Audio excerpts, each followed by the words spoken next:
뉴스를 쉽게 묻고 답하는 김영의 뉴스 공감.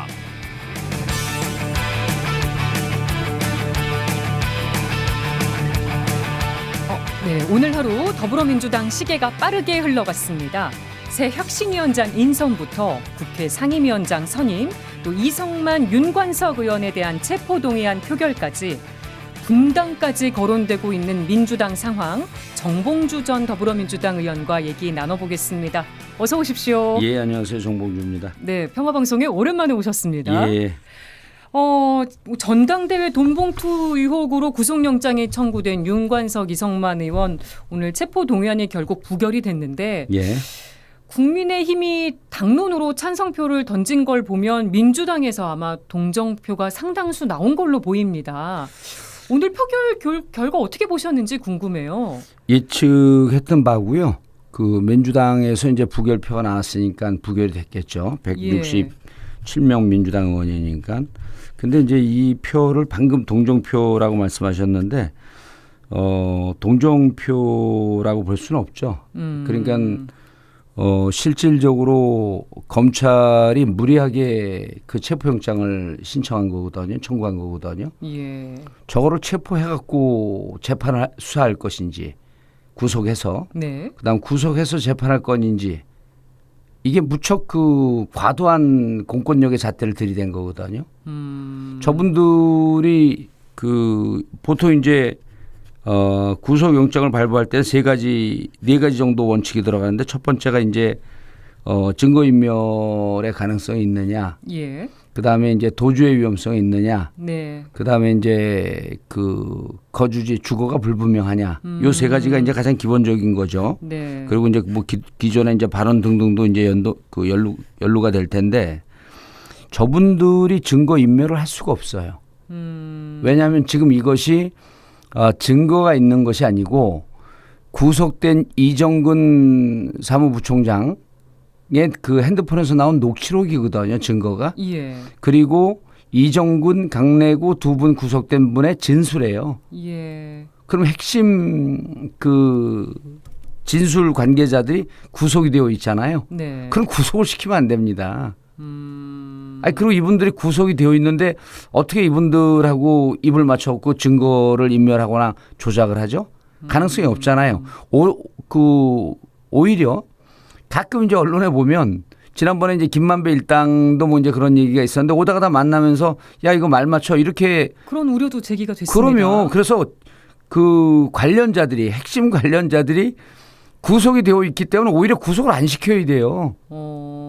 아니 이런 원칙을 모르고 뭔 당론으로 국힘 없어져야 될 정당이죠. 이런 기본적인 원칙을 어떻게 모릅니까? 변호사들이 그렇게 질비한데. 그 구속을 시키면 안 돼요. 그다음에 두 번째 도주의 위험이 있습니까? 네. 없잖아요. 이분들 얼굴 그 대한민국 국민이 다 알아요. 외국인들도 알 겁니다 아마. 그다음에 거주지 분명하잖아요. 뭘로 구속을 합니까? 그다음에 네. 윤관석 의원에 대해서는 잘 모르겠지만 이제 이성만 의원은 최근에 이제 유튜브에서도 만났는데 증거인멸의 사유를 검찰에서 이성만 의원의 주장에 따르면 예. 이렇게 얘기를 해요. 검찰에 와서 수사를 받았기 때문에 자신들이 갖고 있는 증거가 뭔지 안다. 검찰이 갖고 있는 증거를. 그 증거를 알았기 때문에 너는 증거인멸할 위험이 있다. 이게 무슨 소리입니까? 물론 이성만 의원의 주장이지만 예. 만약 그렇다고 한다면 검찰이 무리하게 수사를 하는 게 아니라 정치를 하고 있는 거죠. 근데 전당대회 돈봉투 파문을 바라보는 국민의 시선은 곱지만은 않았습니다. 곱지 않죠 당연히. 예. 죄가 있는 거하고 죄 있는 사람을 기본적으로 3심까지는 무죄 추정의 원칙 아니에요. 예. 그리고 불구속 수사의 원칙이 우리나라가 기본적으로 헌법에 보장되어 있는 권한입니다. 예. 그 전당대회 때 이른바 돈봉투 의혹이 불법이다. 불법이겠죠. 네. 돈봉투를 줬다고 한다면 예. 그렇다고 하면 무조건 다 구속시키나요? 그거 아니잖아요.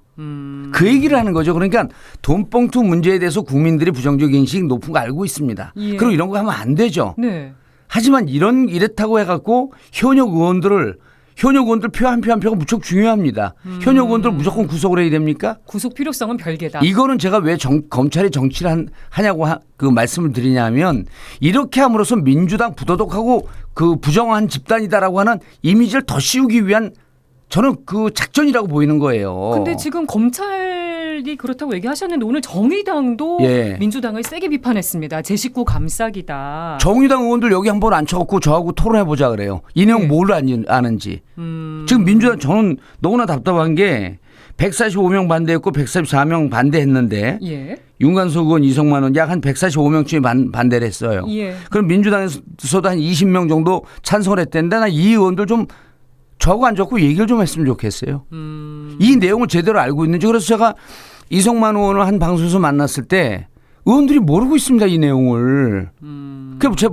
그 의총에서 얘기를 하고 설명을 하고 그래도 의원들이 별로 관심이 없어요. 그런데 국회의원들의 불체포 특권에 대해서 예. 이거 좀 특권 내려놓기 차원에서 좀 그런 개선 필요성이 계속 얘기가 됐기 때문에 또 연관선상에서 이가 나오는 것 같기도 합니다.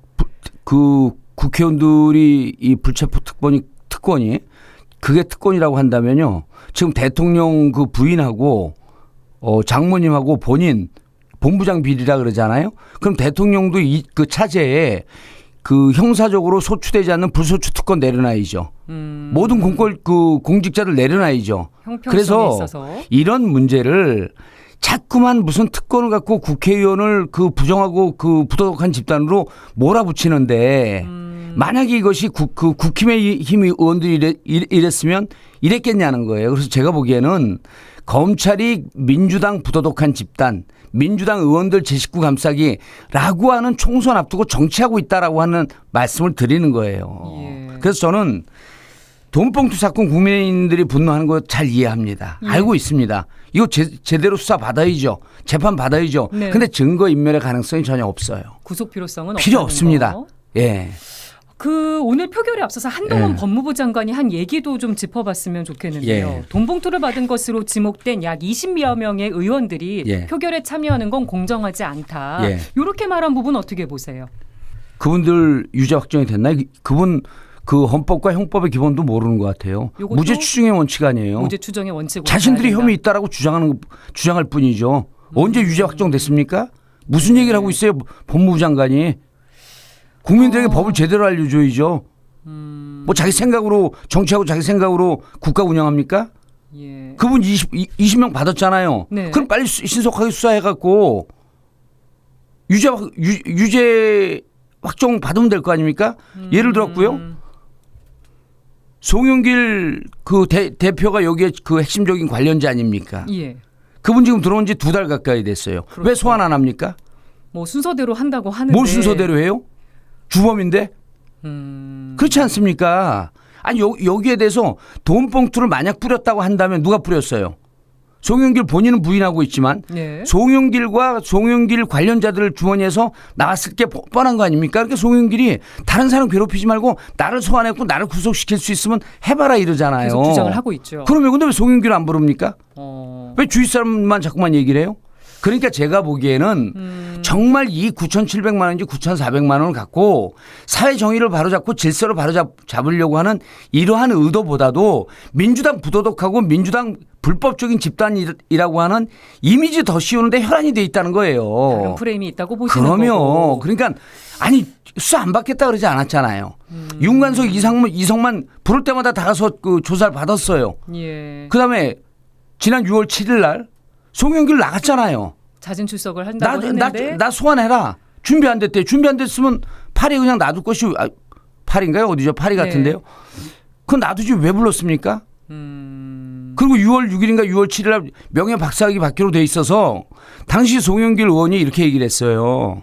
나 일정 있으니까 일정 마치고 들어가겠다. 그러니까 무슨 정확하게 기억은 안 나지만 무슨 증거인멸 어쩌고저쩌고 하면서 빨리 들어와야 된다고 얘기했습니다. 예. 근데 이제 또 누가 그러더라고요. 농담으로. 아니 민주당이 들어오라지 검찰이 들어오라 그랬냐. 검찰이 민주당 이렇게 부도덕한 집단이라고 씌우니까 빨리 이 부분에 대해서 해명을 해라. 라고 하는 의미로 들어왔잖아요. 그럼 검찰이 송영길 이렇게 문제 있다라고 하는 거 어떻게 알았습니까? 검찰이 그 혐의 사실을 흘렸기 때문에 안 거 아니에요. 예. 흘렸을 것으로 추정이 됩니다. 괜히 또 저도 이 허위 사실을 걸 수 있으니까 검찰이 이 보도를 이 취재를 기자들한테 응하지 않았으면 누가 알았죠 이거를? 거기서부터 문제가 있다고 보시는 거고. 그러면 아. 그래서 제가 보기에는 검찰이 수사를 하라는 겁니다. 정치를 하지 말고. 이 부분도 짚어볼게요. 검찰이 오늘 오전에 예. 경선 컨설팅 업체와 관련자들 예. 주거지를 압수수색을 했습니다. 예. 그러니까 송영길 전 대표의 경선 캠프에서 업체에 줘야 될 돈을 송영길 전 대표의 외곽 조직이 대신 내준 거 아니냐 예. 이런 의심을 하고 있는 것 같은데 예. 이제 표결이 있는 날에 압수수색이 이뤄진 부분 이거 어떻게 예. 보세요? 우리 앵커님 이상하지 않으세요? 왜 오늘 압수수색을 해요? 그동안 그렇게 시간이 없었나요? 그 부분도 좀 쇼하는 거죠. 그런 쇼하는 의도가 거로 있다고 보입니다. 보시는 거고. 예, 그렇게 보입니다. 그래서 오늘 압수수색을 하게 되면 국민들은 잘 모르죠. 그리고 오늘 사실은 검찰 내부에 이제 뭐 제가 또 아는 분들 얘기를 들으면 오늘 압수수색 영장이 그러니까 체포 영장이 가결될까 봐 걱정하는 검찰도 있었다는 겁니다. 뭐냐 가결되면 지난번에 하영재 의원인가요? 국힘? 예. 체포 영장 동의안 가결이 됐는데 그랬죠. 구속영장 기각됐잖아요.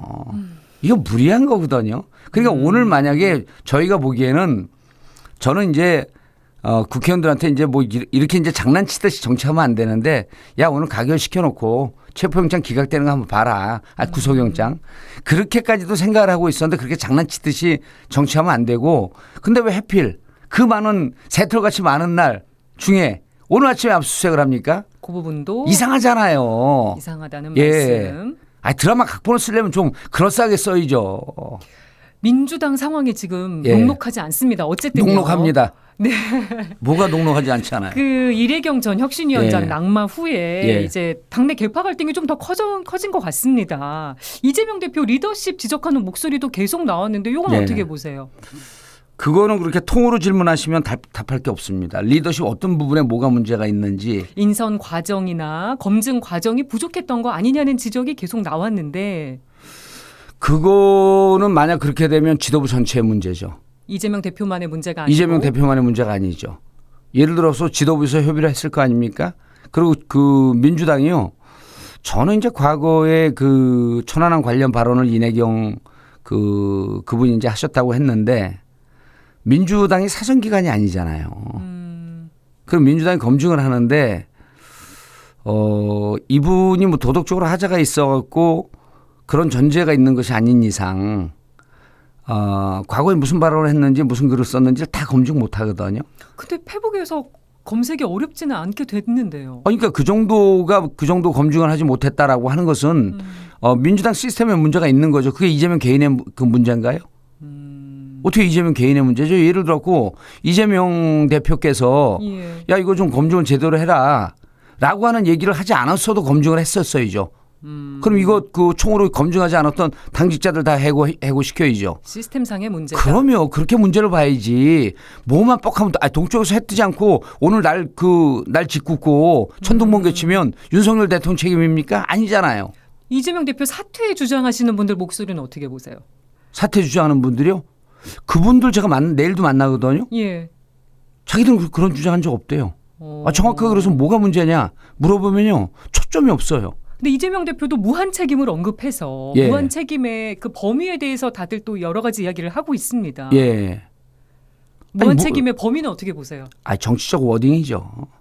정치적 워딩이죠. 예를 들었고 그분이 이제 천안함 발언해갖고 이러저러한 문제가 생겼는데 야 검증하는데 나는 제대로 지시를 했는데 최고위원들이 검증을 못했고 당직자들이 검증 못했다. 이렇게 빠져나갈 수 있는 문제가 아니잖아요. 예. 이럴 땐 당대표가 이 부분에 대해서는 모든 것이 저희 책임입니다.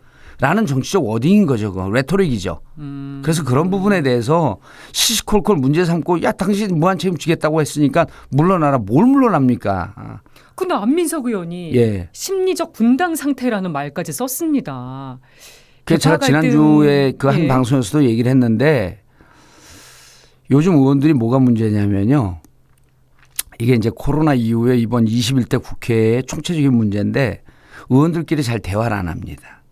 왜 코로나 때 이제 특히 만나지 못하는 분위기가 있었고 그러다 보니까 이제 의원들의 생활상이라고 하는 게 좀 묘하거든요. 예. 항상 정치 중심에 본인이 있다 보니까 본인 기사 먼저 검색하고 그다음에 다른 의원들의 생각보다도 본인 의원이 이 세상의 중심적 사고라고 생각하는 게 많아요. 네. 그게 본인이 몇몇 정도의 뭐 언론을 통해서 본다든지 몇몇 의원들을 지나가다 슬쩍슬쩍 들어보면 이쯤 되면 심리적 분당 상태 아닐까?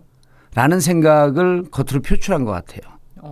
그러니까 의원들이 가장 큰 문제가 이제 지난주에 이 방송에도 이제 한 의원이 나와서 인터뷰를 했는데 이러거든요. 그러니까 그 세 가지를 분석을 해줘야 돼요. 얘기를 하면서. 이건 정보입니다. 네. 이건 분석입니다. 정보에 근거한 분석입니다. 예. 이건 뇌피셜입니다. 이 분석을 해줘야 되는데요. 요즘 많은 의원들이 뇌피셜을 얘기하면서 정보인 척 얘기를 해요. 그 부분이 문제라고 예. 보시는 거고. 그래서 심리적 분당 상태라고 하는 얘기를 안민석 의원 얘기 말고 들어본 적이 없어요. 그리고 민주당은요. 그다음 국힘도요. 국힘은 분당 가능성이 좀 분당보다도 탈당 가능성이 좀 있죠. 그러니까 양당의 핵심은 이겁니다. 공천 학살이 예견되어 있느냐 안 예견되지 않았느냐라고 하는 것이 의원이 탈당을 하느냐 분당을 하느냐의 핵심이에요. 지금 이재명 당대표는요. 특히 민주당은요. 공천 자체가 시스템 공천이기 때문에 누구를 꼭 찍어서 공천 학살 못합니다. 그런데 국힘 같은 경우는요. 2008년에 그 국힘 같은 경우는 그 2008년에 친이계에서 이제 친박 쪽 학살한 적이 있었고요. 예. 그다음에 2012년도 친박 학살한 적이 있습니다. 2016년에는 친이를 학살을 했고요. 이렇게 학살의 역사가 있어요. 네. 그러면서 본인들도 공천 학살이라고 하는 표현을 썼고, 근데 민주당이 2016년서부터 2020년에 가장 시스템 공천을 잘했고요. 2016년서부터 이때부터는 누구를 찍어서 공천을 콕 찍어서 공천을 배제하는 네. 이게 불가능합니다. 일테면 2020년에 저 같은 경우는 콕 찍어서 공천에서 배제됐어요. 예. 근데 제가 공천 학살이라는 얘기를 안 해요. 왜? 시스템적으로 이유로 근거를 대니까 제가 거기에 대해서 항변을 못 하는 거예요. 마찬가지로 지금 민주당은 실질적으로 누구를 찍어서 학살할 수 있는 조건이 아닙니다. 이러기 때문에 분당이 불가능해요. 그런데 친명계와 비명계의 갈등은 엄연히 존재하지 않습니까? 갈등은 있죠. 그거는요. 정당을 하다 보면 그 정도 갈등은 늘상 있는 겁니다. 학살까지는 아니다. 지금 노출되지 않았을 뿐이죠. 국힘 내의 친윤과 반윤의 갈등은 더 깊습니다. 골짜기가. 그렇게 보시는군요. 다만 노출이 되지 않았고 본인들이 공천을 받기 위해서 지금은 반윤이나 비윤이라고 하는 분들이 바짝 엎드려서 숨죽여 있을 뿐이지 노출이 안 되는데, 근데 민주당은 뭐 누가 두려운 사람이 없으니까 얘기를 하잖아요. 그러다 보니까 많이 노출된 것처럼 보이지만 이 골의 깊이는 국힘이 훨씬 더 깊다. 민주당은 생각보다 깊지 않습니다. 그리고 이거는 제 뇌피셜이 아니고 제가 이제 지금 교육연수원장이니까 현직 의원들을 특강을 하기 위해서 많이 소통을 해요. 내일도 한 4명 만나기로 했고 그러세요. 아마 현직 의원들 사이보다도 제가 현직 의원들하고 가장 많이 소통을 하는 당직자일 거예요. 예. 그러면 이제 하면은 또 이제 제가 특히 이제 뭐 전략이나 이런 쪽에 좀 토론하고 그런 걸 좋아하니까 지금 상황을 이제 물어보죠. 또 본인들의 생각도 물어보고 내가 내일도 그 4명 보기로 했다 그러지 않습니까? 예. 분당이나 이런 건 꿈도 못 꿔요. 왜냐하면 분당되는 순간 다 죽는다는 걸 알거든요. 그러니까 안민석 의원의 발언이 좀 과장된 측면이 있다고 보시는 거고. 저는 뇌피셜이라고 봅니다. 예. 예. 그 혁신위원장 예. 곧 원외 인사가 선임될 모양입니다. 예. 뭐 후보가 압축돼서 지금 뭐 몇 분 거론이 되고 있는데 혁신위원장은 좀 어떤 점에 주안점을 두고 혁신을 진행해야 된다고 보세요?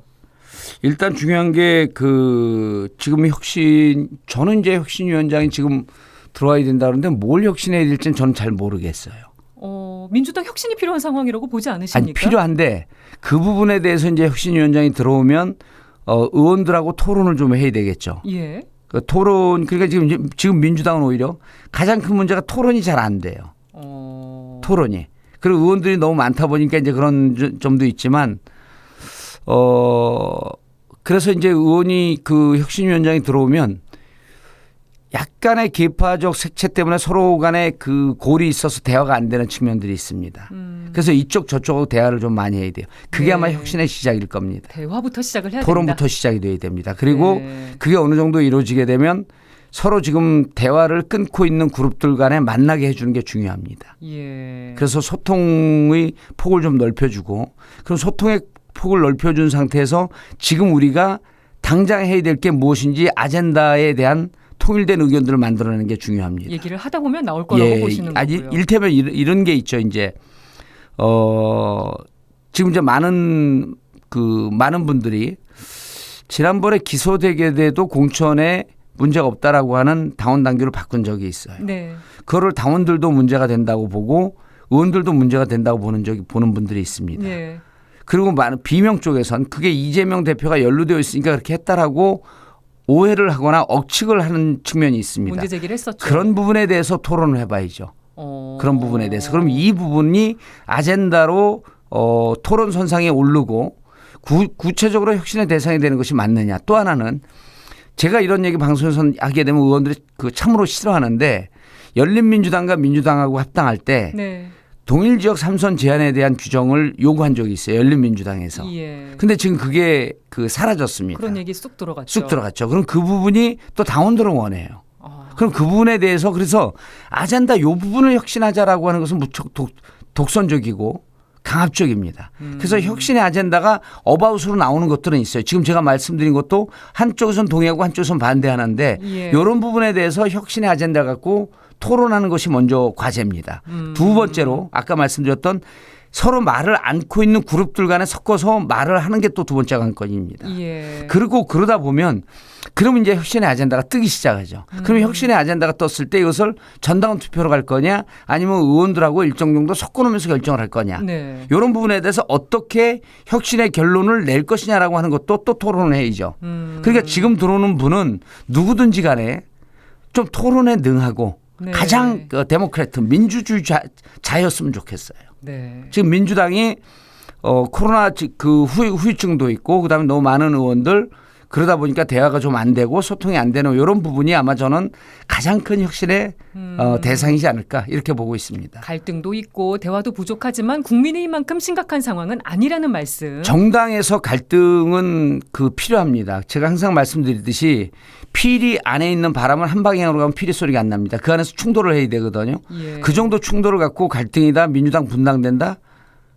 그 정도로 분당됐으면 민주당 지금까지 3년 동안요 한 10번 분당됐어요. 예. 양양자 전 민주당 의원이 오늘 신당 창당 얘기를 했는데 이건 어떻게 보시는지 궁금하네요. 주제로 안 삼았으면 좋겠습니다. 양양자 의원이 정치 경력 얼마나 됩니까? 민주당 내부에 정보가 있습니까? 국힘 내부에 정보가 있습니까? 정보 없는 분이에요. 뇌피셜입니다.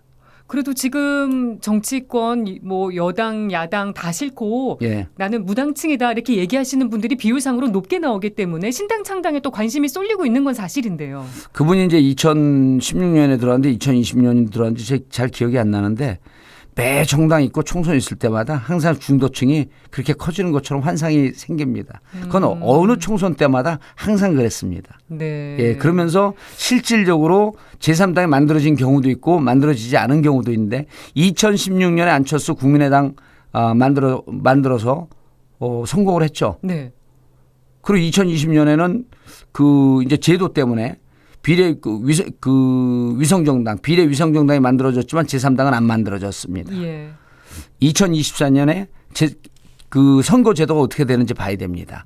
그리고 보고 제3당이 만들어질 가능성이 있을까 없을까 나오는 거지 지금의 제도도 언급하지 않고 제3당 출연의 가능성 그거는요 애 낳기도 전에요 그 사위 본다는 얘기가 똑같습니다. 아직 선거제도 개혁이 그럼요. 진행 중이기 때문에 상황을 좀 더 봐야 된다. 예, 그리고 양행자 의원을 개인적으로 폄훼하거나 그런 건 아닌데 기본적으로 정치권에서 오래되거나 정치권의 그 정보에 능하면 제3당 얘기는 쉽게 그렇게 못합니다. 금태섭 전 의원도 신당 예. 창당 얘기를 했었는데 본인이 하겠다 그러잖아요. 예.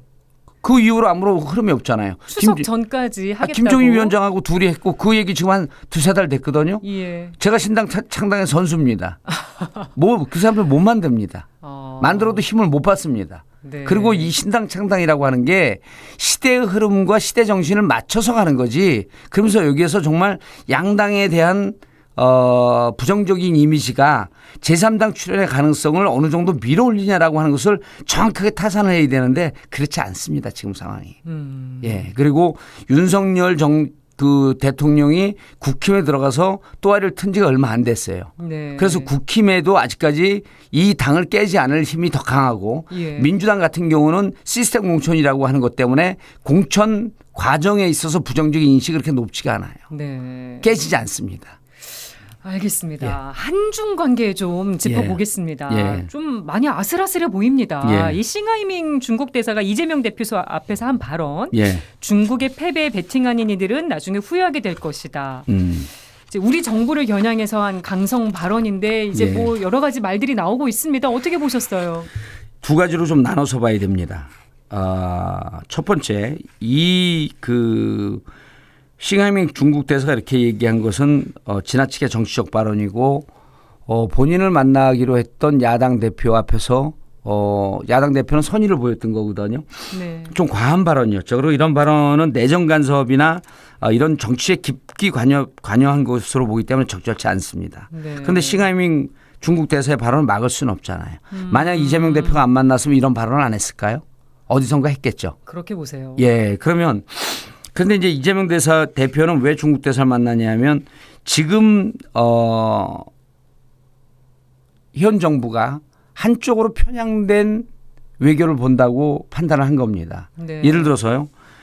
한미 동맹은 흔들 수 없는 거 아니에요. 그리고 한미 동맹이 흔들린 적도 없습니다. 예. 그런데 한미 동맹을 축을 해서 한미일 삼각동맹으로 갈 것이냐 말 것이냐라고 하는 것은 국민이 반은 찬성하고 일부는 찬성하고 일부는 반대합니다. 네. 그리고 이런 와중에 중국과 너무 배타적으로 가는데 그러다 보니까 중국 대중 수출이 30%가 줄고 아세안 수출이 또 25%가 줄고 이런 심각한 경제 위기가 있으니 예.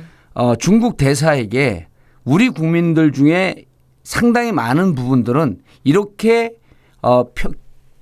편향되고 경도된 외교에 대해서 동의하지 않는다라고 하는 말씀을 하고 싶었겠죠. 예. 이런 행위 자체를 부정할 수는 없는 겁니다. 그런데 이런 일이 벌어졌습니다. 그러면 아니 이재명 대표는 선의로 간 거거든요. 예. 선의로 갔다고 해갖고 싱하이밍 대표가 이런 얘기를 해갖고 국힘에서 센 얘기 하더라고요. 뭐라고 얘기했어요? 외교 참사 이런 얘기 외교 나왔고요. 참사뿐만 아니라 저자세 외교 여러 가지 민주당이 중국의 무슨 한국 출장소냐 이런 얘기 했잖아요. 그렇게 얘기하다 보면요. 지금 현 정부는요. 일본 출장소 아닙니까? 양쪽에 다 세게 얘기할 수 있어요. 그래서 제가 보기에는 이 부분에 대해서 이것이 만약에 이재명 대표가 그러니까 이게 오비일합격 아닙니까? 까마귀 날자 배 떨어지는데 까마귀가 날아서 배가 떨어진 겁니까? 떨어질 와중에 있었던데 까마귀가 난 겁니까? 모르잖아요. 예? 그래서 이 부분은 이재명 대표의 선의를 여기에다 묶어서 보지 말라는 거예요. 그리고 이재명 대표 이분들 지금 신났죠. 뭐냐면 지금 많은 국민들이 중국에 수출 주는 거에 대해서 비판하고 싶은데 그 비판을 하는 부분에 대해서 본인들이 저거를 저렇게 비판하면서 지지율 많이 떨어졌거든요. 국힘이. 예. 이 부분을 누군가에게 화살을 돌리고 싶었는데 딱 이재명 대표가 만나서 이 얘기를 하니까 이재명 대표에게 이 모든 과를 돌리고 싶은 거예요. 예. 제가 보기에는요. 이재명 대표가 중국 대사 만난 건 잘했습니다. 네. 그리고 이런 거 여당이 못하고 있기 때문에 야당이 해줘야 됩니다.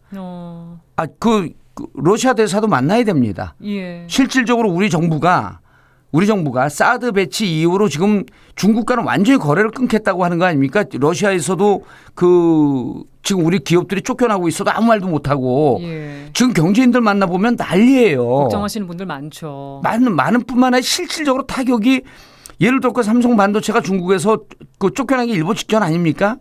이런 부분에 대해서 우리 정부가 얘기를 안 하잖아요. 그 얘기를 하게 되면 마치 자기들 비판하고 야당 지지하는 것처럼 그렇게 몰아붙일 것 같고 아무도 얘기 못 하지 않습니까? 만난 건 잘했다. 만난 건 잘했죠. 아니, 삼성 내일 모레 일본에 뺏길 수도 있습니다. 일본에 먹힐 수도 있고 중국에서 삼성 쫓겨날 수도 있고 SK 쫓겨날 수도 있는 상황이에요. 그럼 네. 누군가라도 이 일을 좀 해줘야 되는데 이 정부가 안 하지 않습니까? 이 상황에서 만났어요. 만났는데 싱하이밍 대표가 그렇게 발언한 것은 그 사람 몫인 거죠. 예. 싱하이밍 대표가 이재명 아들입니까? 이재명 친척입니까? 그건 아니잖아요. 왜 그분 발언한 것까지 이재명 대표에게 더 씌웁니까? 지금 싱하이밍 대사 추방 얘기까지도 여권에서 나오고 있는데. 해보라 그러세요. 그건 그들의 몫입니다. 우리가 지금 싱하이밍 대표 추방해서는 안 된다라고 하게 되면 또 중국 출장소냐 그럴 거 아니에요. 그건 그들의 몫이고요. 그들이 정치 못하는 것에 대해서 자신들이 그 대가를 치를 것이고요. 또 분리해서 봐야 된다는 말씀이시고요. 예. 알겠습니다. 손가락으로 달을 가르치면요. 달을 봐야지 손가락 밑에 있는 떼보지 말라는 거예요. 네. 얘기 나누다 보니까 시간이 또 다 돼가지고 오늘 여기까지 말씀을 나누도록 하겠습니다. 알겠습니다. 정봉주 전 의원과 함께했습니다. 고맙습니다. 예, 감사합니다.